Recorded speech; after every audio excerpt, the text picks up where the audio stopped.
संलेखना संथारा समाधि, जिसमें हमारा विषय चल रहा है अनुप्रेक्षाओं पर। तो उसमें अब आज पांचवी अनुप्रेक्षा यानी भावना, ये है अन्यत्व भावना। अन्यत्व यानी मैं सबसे अलग हूं, उसकी भावना। ये नमी राज ऋषि की भी है इसमें, और ऐसे जैसे आएगा। और कल हम यहां से देख रहे थे, ये गाथा आचारण सूत्र में है, जे अनन्न दंसी से अनन्न रामे। अनन्न किसको कहते हैं? ये अनन्य। अनन्य का मतलब है नन अदर देन, मतलब नन अदर, दूसरा नहीं हूं। अब अदर नहीं है तो कौन है? वो मैं ही हूं फिर। इसका मतलब अनन्य का मतलब नॉट अदर, या नन अदर कह लो। तो मतलब अनन्य दंसी जो अनन्य को देखता है, अनन्य मीन्स अन्य नहीं है, वो खुद ही हो गया। स्वयं को, खुद को जो को देखता देखता है, है। उसे अनन्य राम में, जो अपने का अनुभव कर रहा है वो अपने में रमन करता है। और जे अनन्य राम में से अनन्य दंसी, और जो अनन्य में अपने में रमन करता है वो अपने को देख भी रहा है। यानी देखा जाए तीनों चीजें आ जाती हैं इसमें, जान भी रहा है, देख भी रहा है, और रमन भी कर रहा है।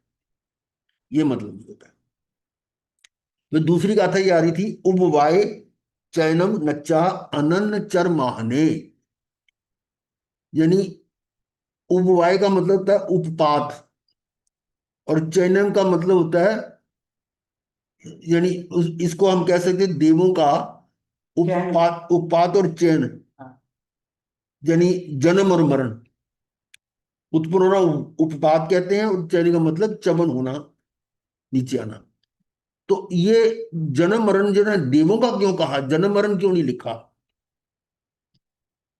उसका कारण क्या है? कुछ तो होगा कि जन्म मरण ही लिख देते। जन्म नच्चा मतलब निश्चित है, जन्म मरण निश्चित है। वो इसलिए कि हमें ये तो पता है जन्म मरण, हम तो देखते ही हैं अपने मनुष्य और त्रियंचों में जन्म मरण हो रहा है। पर देवों के बारे में शंका होती है, ये तो अमर है, तो इसलिए उनका जिक्र किया गया है कि देव जो हैं उनका भी जन्म मरण है। वाय चैनम नच्चा, ये निश्चित है, निश्चय है। और अनन्य चर माहने, और इसलिए तू अनन्य में चरण यानी उसमें रमन कर। माहने मतलब हे मुनि, तू उसमें रमन कर। और फिर अनन्य परमम नानी नो पमादे कया भी, कयाई भी। अनन्य यानी अनन्य जो है, परम नानी, परम नानी जो परम ज्ञानी है वो अनन्य है वो। और वो ऐसे जो परम ज्ञानी है, नो पमादे कयाई भी, वो प्रमाद कदापि नहीं करते। क्याई भी मतलब कदापि, नीचे है इसका, हाँ। हम्म। अर्थात जो अनन्य दर्शी हैं, वह अनन्य यानी अनन्य में रमन करता है। जो अनन्य में रमन करता है वह अनन्य को देखता है। आचार्य सूत्र एक है, मैं आपको उसमें दिखाता हूं, याद है। अनन्य दंसी अनन्य रामे, इसका क्या मतलब है? अध्यात्म शास्त्र में चेतन को स्व और जड़ को पर यानी अन्य माना गया। और समय सार में भी हम यही पढ़ रहे हैं। परिग्रह शरीर कषाय विषय आदि सभी अन्य है, मेरे से अलग है ना, अन्य है। और अन्य से इतर, अन्य से हटकर, जो अदर नहीं है, नॉट अदर, वो अन्य से इतर दूसरा अनन्य है, अर्थात आत्मा अनन्य है, वो मैं। जो इस अनन्य को देखता है वह इस अनन्य से आत्मा में रमन करता है, और जो आत्म रमन करता है वह आत्मा को देखता है। तो रतन त्रय की भाषा में इस प्रकार भी कहा जा सकता है कि आत्मा को जानना देखना सम्यक ज्ञान एवं सम्यक दर्शन है। जानना सम्यक ज्ञान हो गया, देखना सम्यक दर्शन, और आत्मा में रमन करना सम्यक चरित्र है। तीनों होंगे। इसी को यहाँ इन्होंने इंग्लिश ट्रांसलेशन भी किया हुआ है, ये देखो। In the spiritual text soul is believe to be the self, यानी स्व, and matter to be the other, अन्य, मैटर अन्य है, पोजेशन यानी other possessions, body, passions, mundane activities, all are all अनन्य। द नॉन अदर यानी अनन्य, non आ गया नॉन अदर, और opposite to this other, other से ऑपोजिट क्या होगा, जो अदर नहीं है। मैटर इज सोल, अनन्य और perfect soul, soul are the ultimate truth. He who sees अनन्य ड्वेल्स इन दिस अनन्य, जो इस अनन्य को देखता है वो उसी में रमन करता है, द सेल्फ और truth. And he who dwells in the self sees the perfect soul, the truth. जो उसमें रहता है वो उसको देखता भी है। In the terminology of Ratnatraya, three gems, it can be said that to know soul is right knowledge, to see soul is the right perception, and to dwell in soul is right conduct। उसी का translation है। अब ये था Y जन्म का अर्थ क्या है, हे साधक, ये महाने है ना शब्द, तो उसको पहले ले लिया, हे साधक, हे महान, उत्पात और च्यवन को देखकर, उत्पात और च्यवन को, इसका मतलब देवों में भी उत्पात और च्यवन हो रहा है, जन्म मरण हो रहा है। सतस्वरूप उस अनन्य आत्मा में विचरण कर, यानी ये जन्म मरण तो सबका हो रहा है, इसका मतलब जो सत्य है, जो अनन्य है, वो उस अप्रमत्त साधना में सदा, क्या है, नहीं है, उस अनन्य आत्मा में विचरण कर। चर, चर का मतलब विचरण, उसमें विचरण का। और तीसरी गाथा है अनन्य परमम नानी नो पमादे कयाई भी। इसका अर्थ यहां दिया है, ज्ञानी आत्मा में कदापि प्रमाद नहीं करते, अर्थात जो आत्मा में अप्रमत्त साधना में सदा लीन है वे ज्ञानी है। अब आगे चलते हैं, ये कुछ गाथाओं के बाद फिर ये सब्जेक्ट शुरू होगा। सबतोपमत्तस्य भयम, सबतो अपमत्तस्य नत्थि भयम। जो पमत्तस भयम, सबतो पमत्तस्य भयम, जो प्रमाद में है वो सर्वथा, शब्दों में सर्वथा भयम यानी भयभीत होते हैं। कौन, जो प्रमाद में है। सबतो पमतस्य भयम, जो प्रमाद में है वो सर्वथा भयभीत होते हैं। और सबतो अपमत्तस्य नथि भयम, और वो जो अप्रमाद में है वो सर्वथा भयभीत नहीं होते, अर्थात जो प्रमत्त हैं, प्रमाद में पड़े हैं, सर्वथा भयभीत होते हैं। और जो प्रमाद रहित अप्रमत्त साधना में लीन आत्मस्थ हैं, स्वरूपस्थ स्वरूप में लीन रहते हुए भय से सर्वथा मुक्त हो जाते हैं। क्यों? क्योंकि प्रमाद में है तो पर में है, तो पर में हो गए तो उनके साथ राग द्वेष होगा और वो दुख का कारण है, तो वो उसको उसके हिसाब से ना मिले, को छीन ले तो भयभीत होते हैं। और जो आत्मस्थ हो गया, अप्रमत्त हो गया, उसको कोई भय नहीं, उसका कुछ है ही नहीं। और अनन्य अर्थात अन्य, अन्य अन्य ऐसे अनंत अन्य रूपों से। अन्य कितने हैं, अब मैं अपने को छोड़ू, बाकी अन्य सारे अन्य अन्य है ना, अनंत अन्य है, उन सब से भिन्न वो मैं अनन्य, ये भी अर्थ ऐसे निकला। अर्थात अन्य अन्य अन्य ऐसे अनंत अन्य रूपों से, अनंत पुद्गल परमाणु पिंड शरीर से, अनंत जन्म मरण से परे आत्मा अनन्य आत्मा है। क्या? अनंत पुद्गल परमाणु पिंड शरीर से, अनंत जन्म मरण से परे आत्मा अनन्य आत्मा है। अनादि से लेकर अनंत काल हो गया, पृथ्वी, पानी, अग्नि, वायु, वनस्पति ऐसे स्थावर कायों में जाकर मैंने अनंत रूप बनाए, बेंद्री से पचेंद्री त्यंच में अनंत रूप बनाए, और अनंत बार देव और नारकी के अनंत दुख भोगे। आगे है, कितने संयोगी इन्हें छोड़ स्वयं को असंयोगी असंग मान।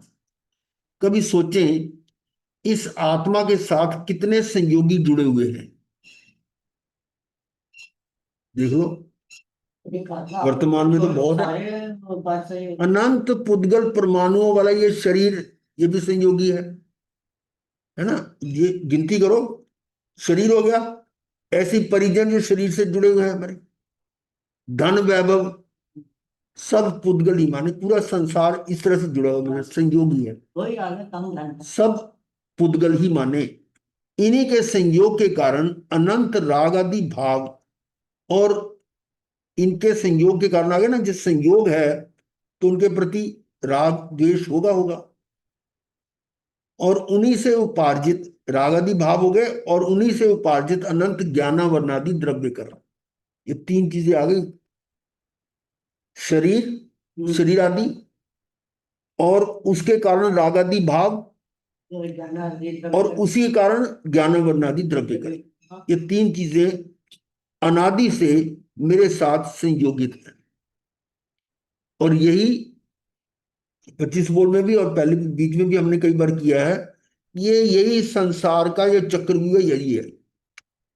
शरीर आदि को अपना समझा, उसके कारण राग द्वेष के भाव आए। राग द्वेष के भाव आने का मतलब है कि कर्म बन गए, क्योंकि कार्म वर्गना के पुद्गल तो मेरे भावों को निमित्त मानकर कर्म बन गए, और वो कर्म का जब फल आएगा तो फिर शरीर फिर मिलेगा। तो ये सारा चक्र भी हो गया ना। शरीर के कारण रागादि भाव, रागादि भाव कारण द्रव्य कर्म, और द्रव्य कर्म का जब रिजल्ट आता है तो फिर मैं भाव कर्म करता हूं, उससे प्रतिक्रिया करता हूं। तो ये इस तरह से ये चक्र हुआ। इन्हीं के संयोग के कारण अनंत रागादि भाव, और उन्हीं से उपार्जित अनंत ज्ञानावरणादि द्रव्य कर्म, और उन्हीं के फलस्वरूप उत्पात और च्यवन है, ये जन्म मरण। देवगति नरगति में जन्म को उपपात, देवगति और नरगति में जन्म को क्या कहते हैं? उपपात। देवों का तो होता है, एक शैया होती है देव शैया, और वो सब देवों की अलग अलग बनी होती है। और जैसे इंद्र की शैया अलग है, तो वो जो जीव यहां से जाकर इंद्र बनना है वो उसी शैया पर जाएगा, वहां पर वो जन्म लेता है, वैक्रिय पुद्गल लेकर शरीर बन जाता है। और अंतर मुहूर्त में वो 32 वर्ष का जैसे युवक होता है, ऐसा उनका शरीर बन जाता है देवों का। और नारकी कैसे करते हैं? यहां से नरक में जाना है तो पहले तो ये निर्धारित होगी कि कौन सी जाति गति स्थिति है, सारा चीजें होगी, उसके अनुसार उसकी कहाँ फिटिंग होनी है, कौन से पाथड़े पे, कौन सी नरक में, उस जगह जाकर वो उस नरक के पाथड़े में, वहां जाकर कुंभी में गिर जाता है, कुंभी में उसका जन्म होता है। यानी वहां पर वो वैक्रिय पुद्गल इकट्ठे करता है और शरीर धारण करता है। और वो भी अंतर मुहूर्त में शरीर इतना बड़ा हो जाता है कि कुंभी से निकल नहीं पाता, क्योंकि कुंभी का मुंह सकड़ा होता है या टेढ़ा मेढ़ा होता है, सीधा निकल नहीं सकता। अब वो बाहर निकलने के लिए रोता है, चिल्लाता है, मेरे को बचाओ, मर गया करता है। तो वो जो परमाधामी देव होते हैं, उसको जो ना काट काट के संडासी से पकड़ पकड़ के बाहर निकालते हैं, वो चिल्लाता है। और वैक्री शरीर है इसलिए मर नहीं सकता, वो फिर टुकड़े आपस में जुड़ जाते हैं, फिर शरीर बन जाता है ये। तो ऐसे अनंत ये करके उपपात च्यवन, अनंत जन्म मरण करता आया हूं, यह है उपपात भी कहते हैं। उत्पात उत्पन्न होना, ये उपपात ही शब्द, वैसे शब्द उपपात ही है। उपपात उवय ना, यहाँ ऊपर ये गाथा में देखो, उवाय, उवाय है, उत्पाय उत्पाय नहीं, उवाय, ये उपपात।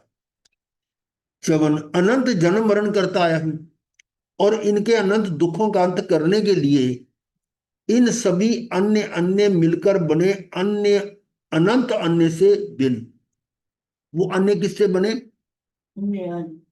वो क्या, यानी ये जो गया ना, अनंत जन्म मरण करके आया हूं, और इतने अनंत दुखों का अंत करने के लिए इन सभी अन्य अन्य मिलकर बने अनंत अन्य से भिन्न स्वतंत्र पृथक अस्तित्व वाला मैं अनन्य स्वरूपी आत्मा, सबसे अलग। अन्य अन्य से पृथक को अनन्य कहते हैं। अन्य अन्य से पृथक को अनन्य कहते हैं। चाहे मैंने कितने रूप बनाए, पर मेरा वह अरूपी अक्षुण्य ज्ञायक अनन्य स्वरूप तो अखंड ही बना रहा। रूप बदलते रहे पर मैं तो वही हूं। उस पर श्रद्धा, प्रतीति, अभेद, हाँ, श्रद्धा, प्रतीति, हाँ,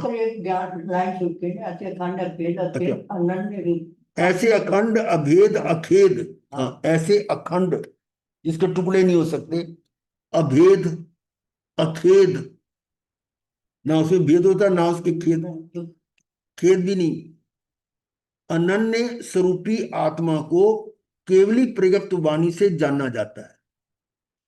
उस पर श्रद्धा, प्रतीति से उसका प्रतिभास, भासमान, स्वानुभव होता है। किसके द्वारा?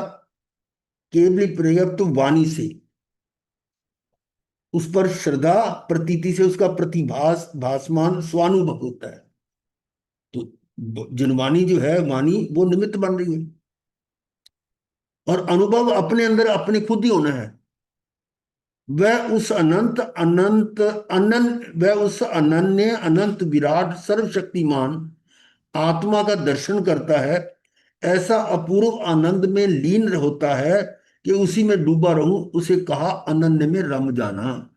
यानी उसमें से बाहर निकलने को उसका मन नहीं है, वो उसी में रहना चाहता है। इसको कहते हैं रमना। तो ज्ञानी कभी भी ऐसी अनन्य स्वरूपी आत्मा में प्रमाद नहीं करते। यही आत्मा प्रमाद का मतलब आत्मा से बाहर निकल जाना। तो ज्ञानी कभी भी ऐसी अनन्य स्वरूपी आत्मा में प्रमाद नहीं करते। वे फिर मरण सहित सातों भयों से मुक्त हो जाते। तो ज्ञानी है और प्रमाद भी नहीं कर रहे, अप्रमत्त है, तो कौन सा भय होगा? ये लोग भय, पर लोग, ज्ञानियों को होया ही नहीं, सातों भय नहीं होते। उसमें एक ही भय होता है कि मेरे भव ना बढ़ जाए। तो इस तरह से फिर उन्हें जन्म मरण, गति भ्रमण, अधोगतियों के दुखों का भय नहीं होता, नहीं रहता। क्योंकि उसको पता जन्म मरण तो मेरा है ही नहीं। गति भ्रमण, जो ज्ञानी है उसको पता मैं गति भ्रमण को कम कर सकता हूँ। अधोगतियों के दुखों का भय नहीं रहता, अधोगति में भी नहीं जाता जो ज्ञानी है। इसलिए कहा कि ऐसे अप्रमत्त योगी सर्वथा सर्वथा सर्वथा भय मुक्त होते हैं। सर्वथा सर्वथा क्या मतलब? सरलता तो सब सबसे हो गया ना, उसके से सरलता हो गया अलग ये सर्वता यानी सभी, हाँ। और हर सर्व, सर्व हर वक्त और हर किसी के से उनको किसी से डर नहीं है और किसी भी वक्त डर नहीं है। सर्वता भी और सर्वथा भी भय मुक्त होते हैं। इंद्रिय विषयों में आसक्त कषायों में अतिरंजित, इंद्रिय विषयों में आसक्त कषायों से में अतिरंजित प्रमादी सदा भय खाता है। और इसका उलट क्या है? जो इंद्रिय विषयों में आसक्त है, कषायों में रंजित है, ऐसा प्रमादी सदा भयभीत रहता है। इसलिए ये पहचान भी है कि ज्ञानी यानी सम्यकदर्शी को भय नहीं होता। भय हो रहा है तो सम्यक दर्शन नहीं है। ये टेस्टिंग है सम्यक दर्शन की। समय सार में कुंद कुंद आचार्य आत्मा का स्वरूप दिग्दर्शित करते प्रतिपादित करते हैं कि आत्मा अबद्ध सपृष्ट अनन्य नियत अविशेष असमोह। ये 14वीं गाथा है शायद, 14वीं है या 15वीं गाथा। दो गाथों में ही आता है ये करना, 14 और 15 शायद दोनों में ही है कि आत्मा अबद्ध असपृष्ट। ये बीच में हाइफन डाल दिया ना, दो शब्द अलग अलग हो गए। अगर वो हाइफन ये वाला बीच का हटा दे तो आ भी हट जाएगा। फिर होगा अबद्ध सपृष्ट, और उसका संधि विच्छेद करेंगे तो ये आएगा, यही जो लिखा हुआ है अबद्ध असपृष्ट। ना तो ये बद्ध है ना असपृष्ट है। बंद भी नहीं रहे और छू भी नहीं रहे। हाँ, आत्मा ऐसी है जो ना बंधी हुई है, ना वो स्पर्श कर रही है। स्पर्श गुण नहीं है और बंधने का भी गुण नहीं है इसका। इसलिए समय सार में शुरू में ही आया था कि अब आपको मैं वो कथा सुनाता हूं आत्मा की।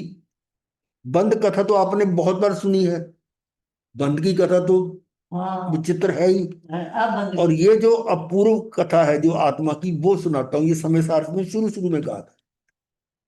और ये अबद्ध असपृष्ट का मतलब यही है कि वो आत्मा जो बंधी हुई नहीं है और किसी को छू भी नहीं, और कैसी है, अनन्य। आगे शब्द अनन्य मतलब सबसे अलग। None other, none other, other नहीं है। मतलब जो अदर नजर आ रहे हैं आपको, दूसरे नजर आ रहे हैं, उनसे अलग मैं हूं, वो मैं ही हूं। मैं अपने आप को दूसरा थोड़ा कहूंगा, अपने आप को अदर नहीं कहूंगा। तो मेरे को छोड़कर सारे अदर है ना, सारे, हाँ, दूसरे। सारे दूसरे हैं। तो उन दूसरों से जो अलग है वो मैं हूं। ये मतलब है। अनन्य का मतलब ये है। और नियत, नियत का मतलब ध्रुव, हाँ, सदा रहने वाला। हर सदा रहने वाला है। ये पर्याय तो बदलती है हाँ, कि मनुष्य पर्याय, नरक पर्याय, गति, ये बदलती है, पर्याय तो बदल रही है, पर मैं नियत हूं, मैं वही हूं, अजर अमर अविनाशी। फिर अविशेष, सबसे खास।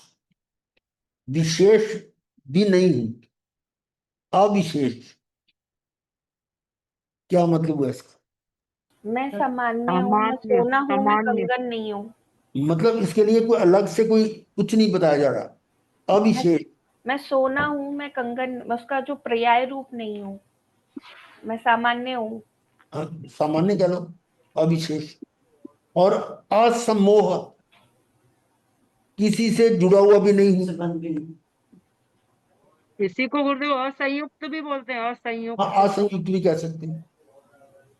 टीकाकार अमृतचंद्राचार्य उसकी व्याख्या दृष्टांत देकर नए विवक्षा से करते हैं।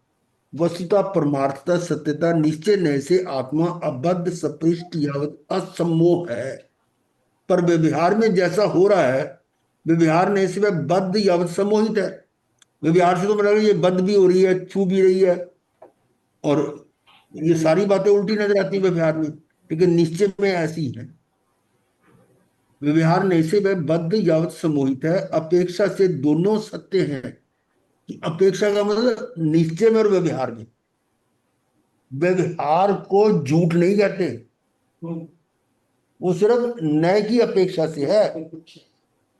पर झूठ का दोष नहीं लगेगा उसमें, झूठ का दोष नहीं लगेगा कि आपने कहा कि आत्मा नित्य है, आत्मा नित्य है। किसी दोनों में से तो कोई एक तो गलत होगा, पर नहीं, दोनों सही है। वो कैसे? दृष्टि के हिसाब से। द्रव्य दृष्टि से नित्य है और पर्याय दृष्टि से अनित्य है। तो ऐसा व्यवहार का कथन हो जाता है। तो अपेक्षा से दोनों सत्य हैं। विरोधाभासी गुण एक ही द्रव्य में एक साथ रहते हैं, एक ही द्रव्य में एक साथ रहते हैं। जैसे भाई आत्मा है, एक ही द्रव्य ना, उसको आपने नित्य भी कहा और अनित्य भी। दोनों गुण विरोधाभासी नहीं है। जो नित्य है वो अनित्य कैसे हो सकता है? जो अनित्य है वो नित्य नहीं होगा। पर दोनों विरोधाभासी गुण एक ही द्रव्य में एक साथ रह रहे हैं। विरोधाभासी होते भी है एक ही। वो दृष्टि का फर्क है, दृष्टि का फर्क है। और वो, अगर हम उसको द्रव्य दृष्टि से देखते हैं तो नित्य है, और उसकी पर्याय की दृष्टि देखते हैं तो वो अनित्य है। तो दोनों ही सत्य है, हाँ, पर दृष्टि के हिसाब से। द्रव्य दृष्टि है या पर्याय दृष्टि है, निश्चय है या व्यवहार है। तो आत्मा के साथ ही ये विचित्रता है, अन्य द्रव्य में ऐसा नहीं है। ये जो विचित्रता आत्मा के साथ ही है। अब देखिए आगे, आत्मा अनेक रूप भी है, एक रूप भी है। आत्मा अनेक रूप भी है और एक रूप भी है। व्याख्या प्रज्ञप्ति में आया आत्मा मूर्त या रूपी भी है और अमूर्त अरूपी भी है। हाँ। तो यहां आएगा उसका किसके साथ है वो। जब तक ये इस मूर्त वर्ण गंध रस स्पर्श स्वरूपी के संसर्ग में है, जब तक ये आत्मा इसके ये जो वर्ण गंध रस स्पर्श वाला जो शरीर है उसके साथ है, तब तक वैसा ही अपने को जानता मानता देखता है। और व्यवहार में हम कहते हैं ये हाँ। काला ये गोरा। यशोमती मैया से पूछे नंद लाला, राधा क्यों गोरी मैं क्यों काला। अब गोरा काला कौन है? व्यवहार में तो कहेंगे तो जब तक शरीर के साथ आत्मा है तो ऐसे ही बोला जाएगा, क्योंकि आत्मा का तो रूप है नहीं। तो उस हिसाब से आत्मा तो अमूर्त है, अरूपी है, पर इस व्यवहार में उसको रूपी भी कैसे, ये तो गोरा है या काला है। तो इस तरह से जब तक ये इस मूर्त वर्ण गंध रस स्पर्श वाली स्वरूपी के संसर्ग में है, तब तक वैसे ही अपने को जानता मानता देखता है। अतः मूर्त या रूपी कहा जाता है। गोरा काला कह रहे हैं ना। वस्तुतः ये तो रूपी या मूर्त के साथ रहते हुए भी अमूर्त या अरूपी है। अब इसको दूसरी दृष्टि से देखा जाए तो जो शरीर है, आत्मा तो नहीं है ना, वो उसके साथ रहते हुए भी आत्मा फिर भी अरूपी है, पृथक सत्ता स्वरूप ही है। ऐसा जानना मानना अवधारणा में पक्का होना ही सम्यक ज्ञान दर्शन है। अब आगे देखिए, अनन्य स्वरूप को समझने हेतु दृष्टांत दिया। कुंभकार ने मिट्टी से कलश, मटकी, दीपक, खप्पर बनाए, अलग अलग बनाए रूप। उसी मिट्टी से कलश बना लिया और मटकी बना ली, दीपक दीवा और खप्पर, वो खप्पर कह लो। गुरुदेव वो छत, मिट्टी के नहीं घरों की छत बनाने के काम में आता है। नहीं नहीं नहीं नहीं, खप्पर ये कह लो जैसे आपके वो बाउल होते हैं ना, बाउल, बाउल की तरह से कटोरा कह लो, वो होगा खप्पर। महाराज वो जी वो दुर्गा की आरती में भी होते हैं ना, जय खप्पर वाली, हाँ तो ऐसे ही है। गुदुम गुदुम बना होता है ना जिनकी, उसमें ऐसे। नहीं नहीं, खप्पर तो ऐसे ही होता है ना, उसका खोपड़ी से बना होता है वो। हाँ जी, जैसे उल्टा नारियल, आधा कटा हुआ उल्टा नारियल होता है ना, ऐसे गुदुम, हाँ, गुदुम बनता है छत पे। ऊपर बनता है हाँ जी, ऐसे डोम। कहते हैं ना, जय ऊंचे खप्पर वाली, मतलब गुम्बद गुम्बद। गुम्बद, गुंबद, गुम्बद की डोम तरह, डोम भी कहते हैं। अच्छा ताजमहल की छत जैसे है। अच्छा, पर यहाँ जो मैं समझ रहा हूँ मिट्टी से जो बनाया जा रहा है वो खप्पर कौन सा होता है? शेप है वही, शेप को शेप खप्पर तो वही कहते है। हैं। हाँ, हाँ जी, तो वो कटोरे की शेप ही होगी ना हाँ किसी जी, वैसी है, उल्टी उल्टा कटोरा। तो ये बनाए, ये सब उस मिट्टी के अन्य अन्य अन्य अनंत रूप है ना। मिट्टी के रूप बनाए, कलश बना दिया, मटकी बनाई, दीपक बनाए, कपड़े कुछ भी, कपड़ है या कुछ भी है बन गए।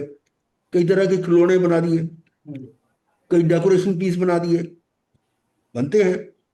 ये अनंत रूप है ऐसे, यानी उस मिट्टी के अन्य अन्य अन्य अनंत रूप हैं। दृष्टा क्रेता उन्हें अन्य रूपों में ही देखता है। अब खरीदने वाला तो उसकी डेकोरेशन वैल्यू को देखेगा, यूटिलिटी को देखेगा, पर कुंभकार को क्या, किस दृष्टि से, तो ये भी मिट्टी है, वो भी मिट्टी, वो भी मिट्टी, उसको कोई फर्क नजर आता है? देखो कि ये जो दृष्टा या क्रेता जो परचेजर है, वो उसे अन्य उन्हें अन्य रूपों में ही देखता है, मूल्यांकन करता है, पर कुंभकार को इन अन्य अन्य रूपों से परे वह मिट्टी रूप दिखाई देता है।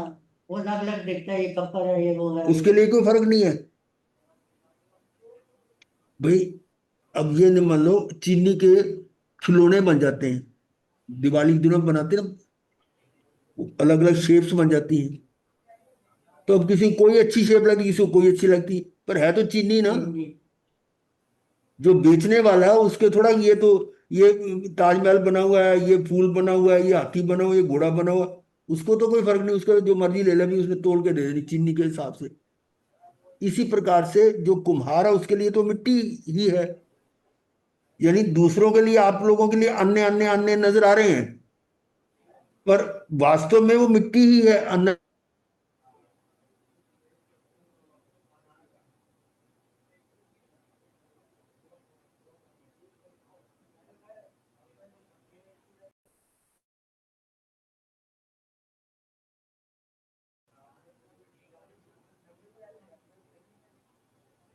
आवाज चली गई। हाँ सही है। इंटरनेट नेट उनका, का इंटरनेट चला गया, स्क्रीन भी स्टिल हो गई है। हम्म, महाराज जी का नेट चला गया, महाराज जी का नेट चला गया।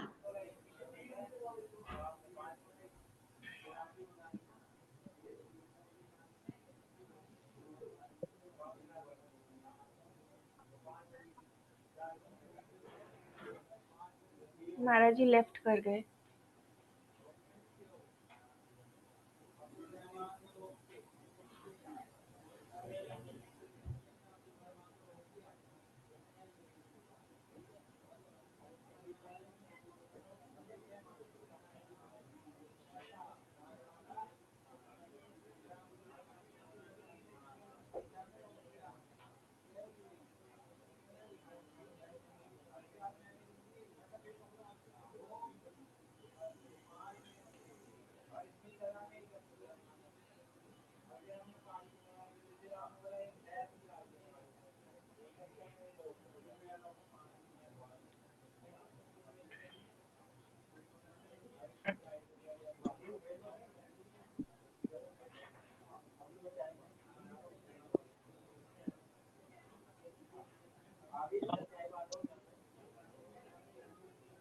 नेहा जी आप अंशुल जी की सिस्टर हो? हाँ जी महाराज जी। हाँ जी, आप जानते हो अंशुल को? अंशुल जी को तो मैं ऐसे ही जानती हूँ, वो उदय मुनि जी के तात्विक प्रवचन के एडमिन है ना वो, तो उसके थ्रू मैं उनको जानती। तो मैं 2 बार उदय मुनि जी के दर्शन करने गई थी, तो अंशुल भैया से ही मैंने एड्रेस पूछा था कि महाराज जी कहाँ पर है, बस इतना जानती हूँ। हम्म, फिर अभी धीरे धीरे पता लगा हमारे हम्म, यहाँ।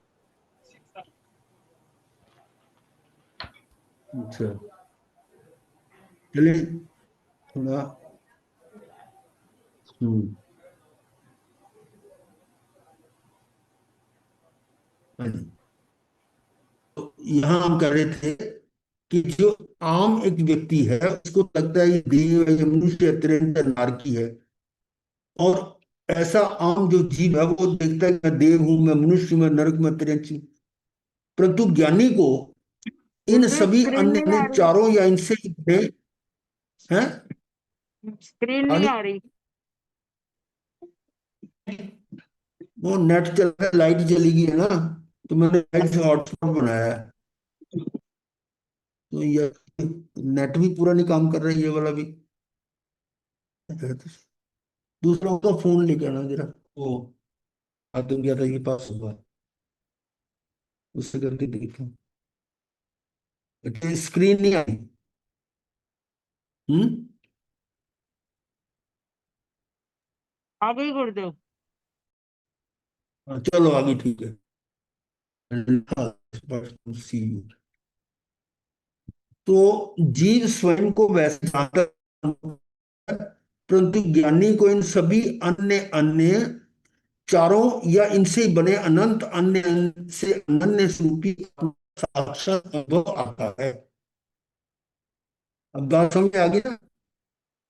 ज्ञानी को मिट्टी है, उसके लिए तो चाहे वो दीवा है, चाहे वो खप्पर है, चाहे वो मटकी है, उसके लिए तो एक बात है। हाँ, आगे। व्यवहार नय से देव आदि अन्य अन्य रूप भी सत्यार्थ है। व्यवहार नय से हम उसको देव कहते हैं, मनुष्य कहते हैं, नारकी कहते हैं, त्रंच कहते हैं, परंतु निश्चय नय से असत्यार्थ है। असत्यार्थ का मतलब सही नहीं है, असत्य है। और सत्यार्थ तो ये है कि अन्य अन्य होते हुए भी अन्य अन्य अनंत रूपों में होते हुए भी वह तो अनन्य स्वरूपी अरूपी अमूर्त आत्मा ही है। काफी क्लियर है कि अन्य रूपों में होते तो खुद तो वो आत्मा ही है, इसलिए उसको अनन्य कहा। ऐसे साक्षात अनुभव वह सत्य है। व्यवहार नहीं से ये भी सत्य है। सत्य है कि वह कहेगा मैं तो देवादि हूँ, मैं देव हूँ, नारकी हूँ, मनुष्य हूँ, चिरंजी हूँ। लेकिन निश्चय तो तो आत्मा आत्मा। ये अन्यत्व का मतलब।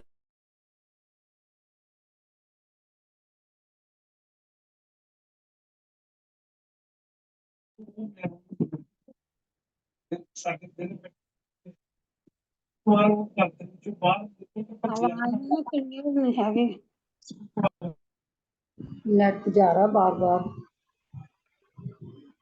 आवाज क्लियर नहीं आ रही। आवाज आई दे रही है। नेट चला गया लगता है, आवाज बिल्कुल नहीं आ रही हम तो। वो अभी ऑन नहीं है, उनका इंटरनेट नहीं है। आप में से कोई भजन सुना दीजिए एक तब तक। हाँ, अब आ गई लाइट। अब आई। लाइट नहीं आई, ना आ नहीं। गई महाराज है। जी, आप अपनी वीडियो ऑफ कर दो, उससे आपका इंटरनेट थोड़ा सा कम यूज नहीं होगा। नहीं नहीं, नेट आ गया, आ गया। अब मैं ओके। मेन पे आ जाता हूँ, हॉटस्पॉट को छोड़ देता हूँ। हम्म। लाइट नहीं है, एसी बंद नहीं।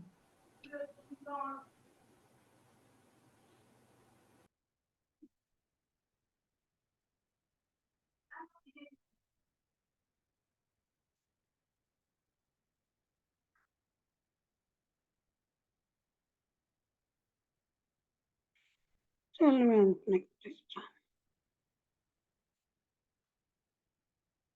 नहीं लगता।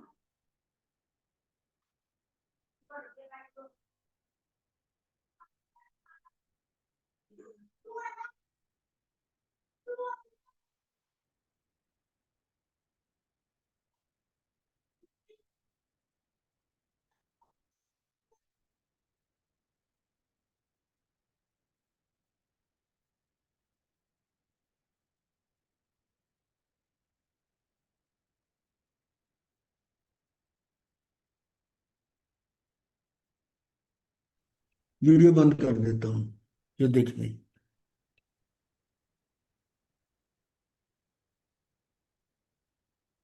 हम्म।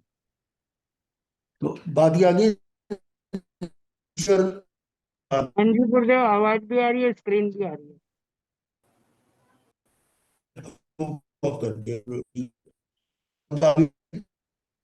सर्व अन्य से मैं अनंत भावना में अन्य अन्य अनंत से अनन्य स्वरूपी संपन्न मैं आत्मा हूं। अन्यत्व भावना में मात्र इन अन्य अन्य अन्य अन्य जितने भी अदर अदर अदर अदर, ये भी दूसरा है, दूसरा दूसरा, सारे अदर से, उन सब अदर से जो अलग है वो अनंत से अनंत अन्य है। उनसे जो अनन्य है वो स्वरूपी अनंत ज्ञान आदि संपन्न मैं आत्मा हूं। ऐसा ज्ञान भान आता है। मैं अवतार सब अनंत चीजों से तंग अनन्य।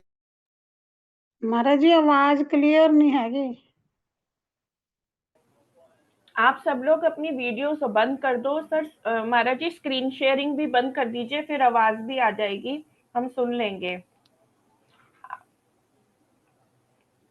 सब लोग अपनी वीडियो बंद कर दीजिए।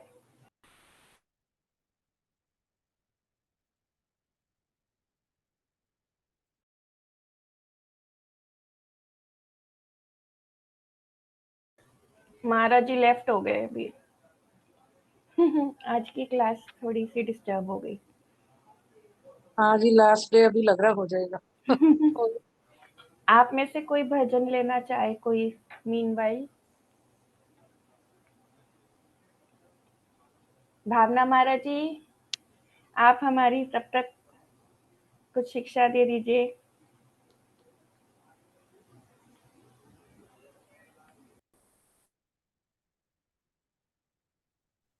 आंख में जो हेलो तो हो गया क्या गुरुजी? पता नहीं, नेट वही है, टेम्परेरी चल रहा है, जैसे ही चल जितना चल ऑफ होगा तो आप अपना कोई ना कोई कर लेना। हाँ मैं जी, तो कोशिश कर ही रहा हूँ, कोशिश हाँ कर रहे जी, हैं जितना हो जाए। हाँ जी, हाँ जी। चलो कोई नहीं, इतनी आवाज आती है आ जा, नहीं तो 5-10 मिनट में भजन सुना दे। रुक गया फिर से। ठीक है, चलो अभी तो